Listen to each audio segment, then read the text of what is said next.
브랜드 관리 전략 12강 들어갑니다. 저희가 11강에서 이 코어 아이덴티티라는 이러한 중요한 개념을 공부했는데 이 플랫폼의 네 번째 요소 코어 아이덴티티 계속해서 공부해 보기로 할까요? 네, 11강의 마지막 페이지가 이 페이지였죠. 효과적으로 이 브랜드를 포지셔닝 시키는데 그냥 쉽게 되는 것이 아니고 5가지 조건이 있다고 했습니다. 이 5가지 조건을 살펴보겠습니다. 자, 효과적인 포지셔닝 5가지 조건에는 첫 번째, 차별화 또는 선점 가능입니다. 자, 차별화라는 말이 또 나왔습니다. 그래서 다른 브랜드와 차별화가 되지 않으면은 좋은 포지셔닝이 될 수가 없다라는 얘기고요. 두 번째는 이제 선점 가능이라는 것은, 저희가 이제 우리 어떤 브랜드가 뭐 차별화 요인을 찾고 싶은데 도저히 이건 찾을 수 없는 그런 상황이 굉장히 자주 발생할 수가 있습니다. 그럴 경우에는 기존에 포지셔닝된 브랜드의 그 개념을 이길 수 있는 그런 상황을 만들어야 되는 것인데 그렇게 되면 좀 더 강력한 그런 마케팅 자원이 필요하겠죠, 그죠? 그래서 많은 마케팅 자원을 장기간 동안 사용을 함으로 해서 기존 브랜드가 가지고 있던 그런 포지셔닝 개념을 우리 것으로 만드는 그런 상황이 첫 번째 요소가 될 수가 있습니다. 차별화 또는 선점이 가능해야 된다. 자, 두 번째는 이제 고객의 신뢰인데요. 브랜드가 어떤 메시지를 고객에게 던졌을 때 믿을 수 있어야 됩니다. 보면은, 야, 저 브랜드는 거짓말 하는 걸 거야. 저런 일이 있을 수가 없어. 라고 한다면 안 되겠죠. 그래서 고객의 신뢰. 그래서 고객이 신뢰하기 위해서는 커뮤니케이션 또는 제품을 통해서 뭔가 가시화될 수 있는 것을 계속 보여줘야 됩니다. 자, 세 번째는 고객과 연관인데요. 이것은 무엇인가 하면 고객이 가지고 있는 그런 욕구라든지 그러한 부분들을 해결해 줄 수 있는 포지셔닝이 되어야 됩니다. 그러니까 문제 해결이 될 수도 있고 내가 무엇을 하고 싶을 때 그러한 부분을 고객에게 제시를 갖다가 해주는 부분이 바로 이 고객과 연관이라는 그런 개념이 될 수가 있고요. 자, 네 번째는 이제 우리와 적합하다는 것인데요. 여기서 말하는 우리라는 것은 브랜드를 판매하는 기업으로 보시면 됩니다. 자, 우리 기업이 저러한 포지셔닝을 시켰을 때 기업 내부적인 문화라든지 또 제품의 장점이라든지 이런 것과 연동이 될 수 있는가. 그러니까 이 기업과 제품을 떠난 동떨어진 포지셔닝을 만들어서는 안 된다라는 이제 그런 개념이고요. 마지막으로 다섯 번째는 과연 오랫동안 지속 가능한 그런 포지셔닝이 될 수 있나라는 그런 개념입니다. 물론 1, 2년 동안은 뭐 차별화되고 우리와 적합하고 고객도 믿을 수 있고 또 고객이 원하는 뭐 그러한 포지셔닝을 할 수는 있는데 이게 3, 4년, 5년 지나서 그 가치가 없어진다 그러면 안 되겠죠. 그죠? 그래서 지속 가능한 그러한 컨셉인가 또 우리 기업에서도 계속해서 지속을 할 수가 있는지 이렇게 5가지 포지셔닝의 조건을 만족했을 때 최고의 브랜드 포지셔닝이 되는데 이러한 그 5가지를 만족시킬 수 있는 경우는 뭐 그렇게 흔히 일어나지는 않습니다만은 이 5가지 중에서 최소한 몇 가지 이상이라도 충족되었을 때만 그 포지셔닝이 제대로 된 포지셔닝이다라고 그렇게 결론을 내릴 수가 있죠. 자, 그래서 지금 장표에 보시는 브랜드들은 세계적인 브랜드입니다만은 정말로 강력한 포지셔닝 컨셉을 가지고 있기 때문에 수십 년 전부터 쭉 이렇게 그 해당 시장에서 높은 시장 점유율을 가지고 있는 브랜드들이라고 이제 할 수가 있습니다. 자, 여러분들도 한번 장표에 있는 브랜드들을 한번 쭉 보십시오. 보시면은 저 브랜드 하면 어떤 개념이 생각나는지 한번 쭉 살펴보시기 바랍니다.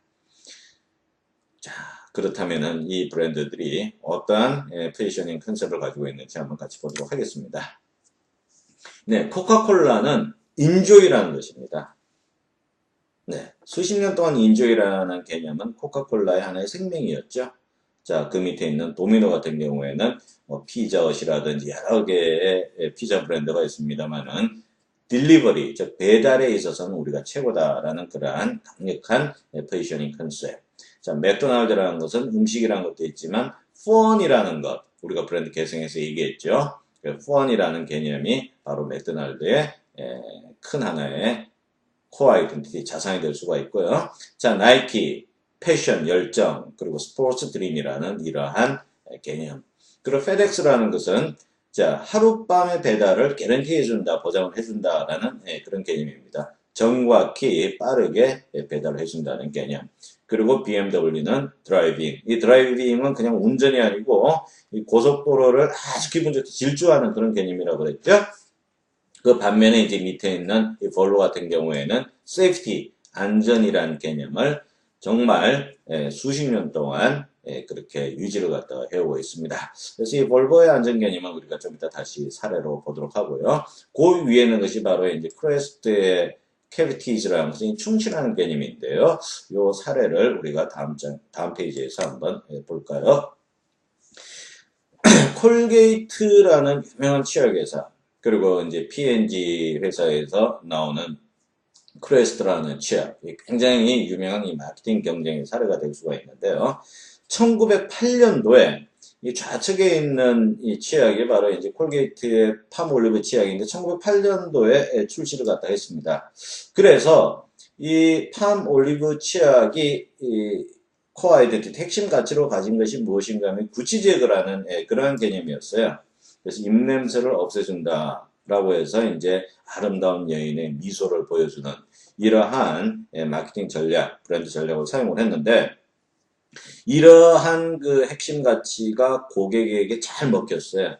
그래서 1908년도에 출시 이후에 1940년대에는 이 치약 시장에서 최고의 강자로 이제 그렇게 군림을 갖게 됩니다. 자, 그 이후에 1958년도에 P&G에서 크레스트라는 치약, 크레스트 치약이라는 브랜드가 나왔는데 똑같은 구취 제거라는 그런 개념으로 브랜드 마케팅을 했다면 성공했을까요? 절대로 할 수가 없었겠죠. 왜냐하면은 콜게이트의 팜올리브 치약이라는 것은 이미 시장의 강자로 군림을 했고 구취 제거하면은 모든 사람들이 팜올리브라는 브랜드를 생각을 했을 거예요.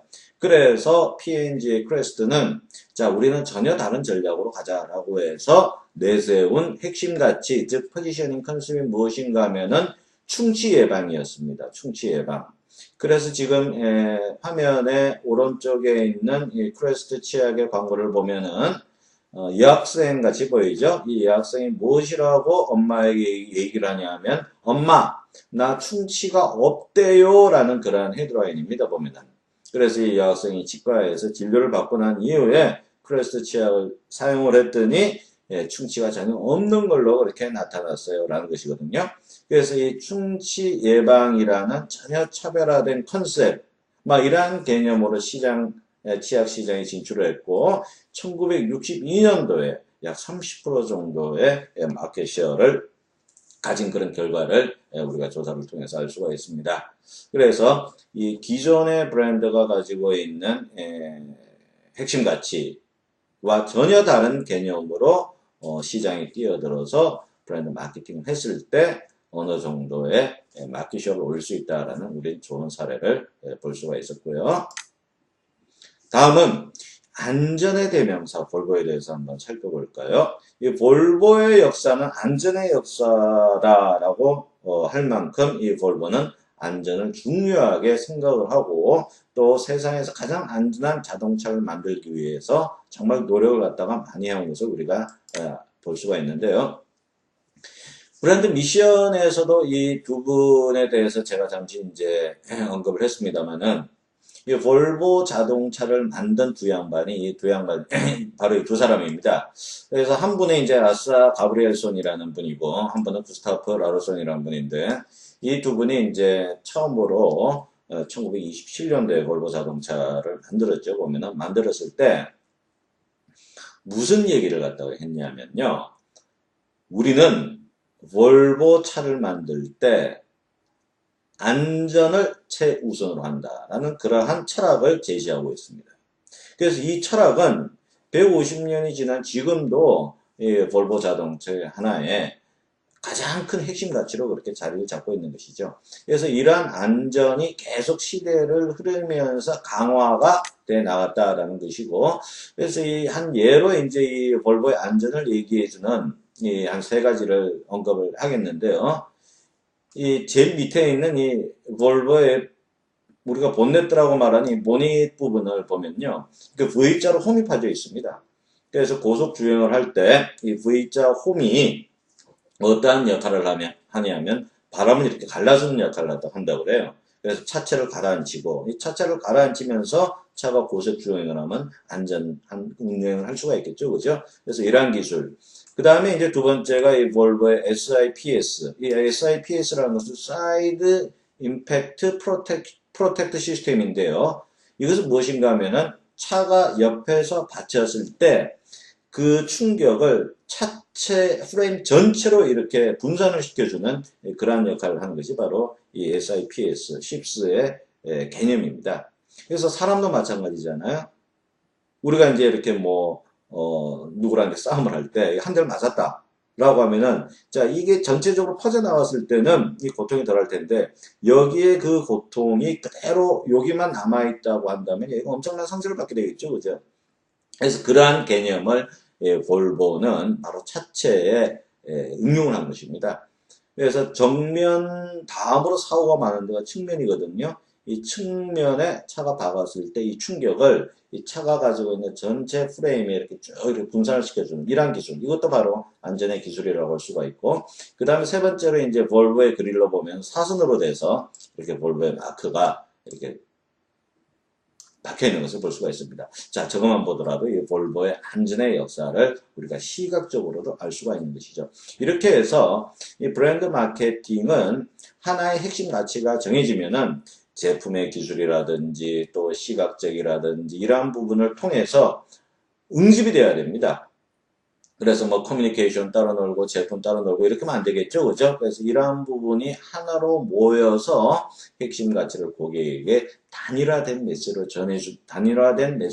전해주는 것. 이것이 바로 브랜드 마케팅에 있어서 가장 중요한 요인이라고 할 수가 있습니다. 자, 이러한 그 볼보의 안전 기술은 계속해서 혁신해 나갑니다.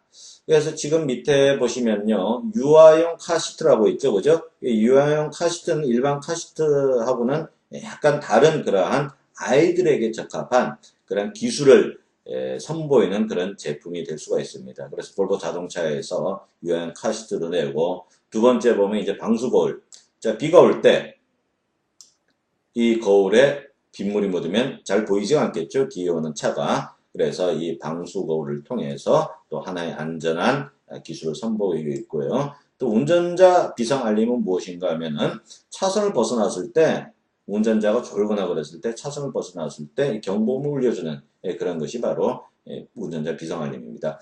이런 식으로 해서 볼보는 세계에서 가장 안전한 자동차를 만들기 위해서 설립자가 첫 제품을 만든 이후부터 계속해서 너무나 많은 기술을 안전에만 집중을 해서 고객들과 만나고 있습니다. 이것이 바로 핵심 가치의 중요성이 제품의 또는 기업의 성공과 얼마나 큰 관계가 있는지를 우리가 실제적으로 알 수 있는 그런 좋은 사례가 될 수가 있었습니다. 자, 그리고 또 하나 이제 볼보에서 만들어낸 게 이 부스트 쉿이라고 하는데 이것은 무엇인가 하면요. 의자가 올라가는 거예요. 의자가 올라가는 것인데 지금 장표에 보면은 오른쪽에는 키가 좀 큰 형이 앉아있는 것 같고 왼쪽에는 보면은 이 동생이 앉아있는 것 같죠. 보면은. 그런데 이 안전벨트가 문제입니다. 안전벨트가 이제 오른쪽의 형은 거의 성인과 비슷한 키이기 때문에 안전하게 안전벨트를 메고 갈 수가 있는데 이 동생 같은 경우에는 저 안전벨트를 메면은 저 안전벨트가 이 머리 위까지 이렇게 올라갈 수 있거든요. 가슴이 아니고. 그래서 이 의자를 올려주는 것. 동생 의자만 올려줘서 이 안전벨트가 역시 동생의 키가 작은 아동에게도 가슴에 잘 맞을 수 있도록 이렇게 한 게 바로 또 하나의 안전의 기술이 될 수가 있겠습니다. 또 재미있는 사례인데요. 이 로마에 가면은 이 가톨릭의 교황님이 계신데요. 이 교황님은 거의가 지금까지는 이태리에서 많이 이제 이렇게 탄생을 하셨어요. 그 로마 분들이 많이 이제 탄생을 하셨는데 베네딕토 16세 지금은 이제 교황에서 물러나셨는데 이분이 265대 교황이신데요. 이태리 출신이 아니고 독일 출신이에요. 자, 독일에는 굉장히 유명한 자동차 기업이 많습니다. 뭐 벤츠라든지 BMW라든지 전부 다 이제 독일 기업인데요. 자, 독일 출신 같으면은 당연히 이 교황님의 자동차로 이 독일 차인 벤츠 이런 자동차를 타는 게 맞겠죠, 그죠? 근데 독일 출신이면서도 비독일 전용차를 구매를 했다. 그 차가 무엇인가 하면은 볼보다 이렇게 해서 매스컴의 이슈어가 된 적이 있습니다. 그래서 독일 출신 교황이 선택한 비독일 전용차 뭐 이렇게 이제 기사가 났는데요. 그만큼 이제 볼보의 안전성을 보여주는 또 하나의 좋은 사건이 될 수가 있었고 이렇게 해서 이 교황님이라고 하면은 이 세계적으로도 굉장히 유명하시고 또 저명하신 분인데 이런 분이 이 볼보를 선택했다. 뭐 이렇게 해서 이 볼보의 브랜드 자산이 점점 올라갈 수 있는 그런 기회가 될 수가 있겠죠 보면은. 그래서 이제 이 볼보는 광고를 보더라도 모두 이 안전에 관련된 그런 광고를 제시를 하고 있습니다. 자, 밑에 장표 밑에 보면은 헤드라인이 나와 있는데 헤드라인이 무엇인가 하면 드라이브 볼보. 자, 볼보를 운전해야 되는데 그 이유는 무엇인가 하면 because replacement parts. 이것은 이제 부품 교체를 할 때 필요한 것이죠. 교체할 부품. hard to find. 자, 부품 교체를 할 수 있는 게 굉장히 어렵다라는 그런 얘기입니다.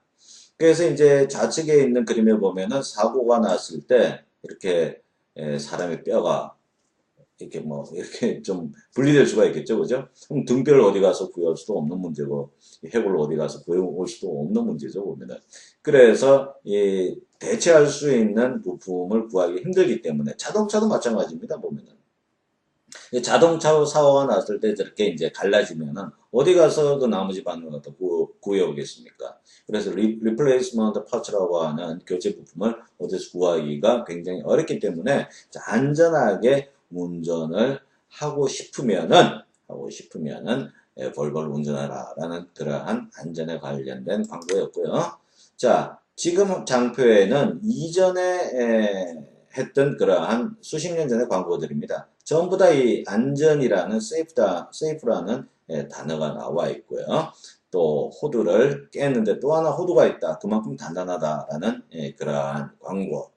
또 이 종이에 볼보 자동차를 그려서 구겼는데 자, 이 자동차 있는 부분만 그대로 구겨지지 않고 남아있다. 그만큼 튼튼하다라는 것을 보여주는 아주 재미있는 광고였습니다. 자, 다음 지금 보시고 계시는 이 광고가 1996년도에 칸 광고제 인쇄 부분에서 그랑프리를 수상한 광고인데요.